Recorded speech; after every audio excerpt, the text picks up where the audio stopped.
आसंता काली ठारू आमे ये क्षयक्षतिर आकलन करने जिला प्रशासन मान को निर्देश देबू से क्रम जहाँ तथ्य आम पाखे आसिक पहुँचुची जिलू जेहेतु अमल समय थिला एवं धान पाची सारी थिला बहुत जगार धान फसल नष्ट होईची बहुत जगार अमल कला परे मध्य कटा होइतिबा धान मध्य क्षति हेबार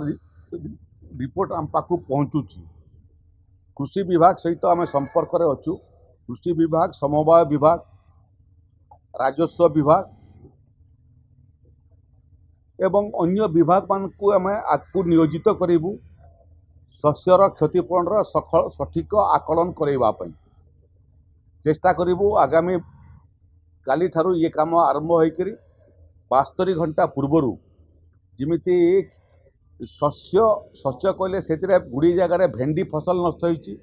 गुड़ी जगार कपा फसल नष्ट होबार रिपोर्ट आसुची, गुड़ी जगार पनीपरिबा नष्ट होइची एवं गुड़ी जगार अन्य शस्यर नष्ट होबार रिपोर्ट हम पाखु आइछि।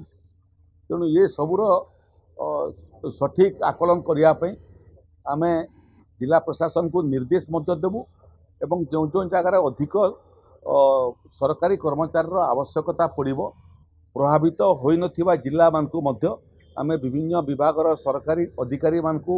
आनिकरी ये एसेसमेंट काम को सेते शीघ्र हब समाप्त करिया पई प्रयास करिबू। बहुत जगार किछि किछि घर मध्य कांथ पड़िबार रिपोर्ट आम पाखरे अछि। जो जो जगार लोकंकर रहिबा घर क्षयक्षति होईची पॉलिथिन देवाटा आरंभ कले अस्थायी भाव सेमानकर घरर क्षयक्षति जहाँ होईची एवं पूर्व स्थिति को आनिया पई से तार मध्य एसेसमेंट आरंभ हबो एवं जो मानकर घर क्षति होइतिबो सेमानकर मध्य घरर क्षतिपूरण देवा राशि आमे सर्वे पर रिपोर्ट आसिला परे जो दिन रिपोर्ट आसिबो व्यवस्था आमे तैयारी करछु सेही दिन आमे क्षतिपूरण राशि जिला को पठेदेबू। जिला को मध्य एटा परामर्श दिया होईची क्षतिपूरण पाइबा पई योग्य व्यक्तिकर क्षति को आकलन कला समय ताकर बैंक अकाउंट नंबर एवं मोबाइल नंबर ताकू मध्य संग्रह करी डाटाबेस प्रस्तुत करथिबे जिमिति घर घर जाकरी आवंटन न करी सबू ऑनलाइन रे क्षतिपूरण राशि हिताधिकारी मानकर पाखरे पहुँचबो।